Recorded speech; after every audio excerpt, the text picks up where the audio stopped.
ఇల్లు నీట్‌గా పెట్టుకుంటే పాజిటివ్ ఎనర్జీ ఇంట్లో ఉంటదని నేను ఎక్కువగా నమ్ముతా. చాలా మంది మాకు ఈ ఇల్లు కలిసి రావటం లేదని అంటా ఉంటారు కదా!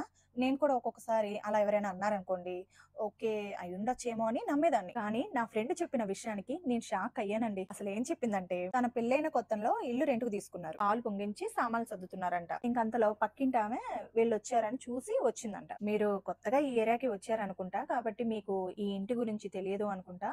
ఈ ఇంట్లో ఒకతను సూసైడ్ చేసుకొని చనిపోయాడు. అప్పటి నుండి తెలిసిన వాళ్ళు ఎవరు ఈ ఇంటికి రారు. ఒకవేళ వచ్చినా ఎవరు ఉండలేదు.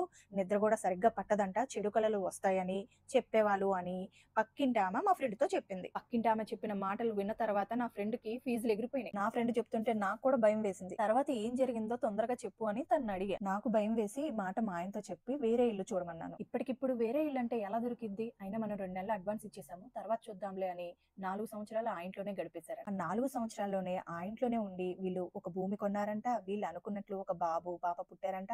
ఆ అమ్మాయి ఎస్ఐ ట్రైనింగ్ కూడా సెలెక్ట్ అయిందంట. వాళ్ళ ఆయన కూడా మంచి పొజిషన్‌లో సెటిల్ అయ్యాడంట. నా ఫ్రెండ్ మాటలు విని నేనేమన్నానంటే, "నీ ధైర్యానికి మెచ్చుకోవచ్చు. నువ్వు కాబట్టి ఆ ఇంట్లో ఉన్నావు. నేనైతే ఎప్పుడో ఇల్లు ఖాళీ చేసేదాన్ని" అన్నా. అయినా ఎలా ఉండగలిగావు అని అంటే, అప్పుడు తనేమందంటే, "నాకు తెలిసింది ఒక్కటే. పొద్దున్నే లేవటం, పాచి గుమ్మాలు తుడుచుకోవటం, 7 లోపు స్నానం చేయటం, 2 పూట్ల దేవుని గదిలో దీపం పెట్టటం. నేను చేసే ఈ పాజిటివ్ పనులకు నాకంతా పాజిటివ్ గానే ఉంది. చాలా మంది తెలియక ఇల్లు సర్దుకోక ఎక్కడివి అక్కడ పడేసి ఏదో మిట్ట మధ్యాహ్నం స్నానాలు చేయటం ఇవన్నీ నెగెటివ్ ఎనర్జీని తీసుకొస్తాయి. ఇది తెలియక ఇల్లు కలిసి రావటం లేదని సింపుల్‌గా చెప్పేస్తారు."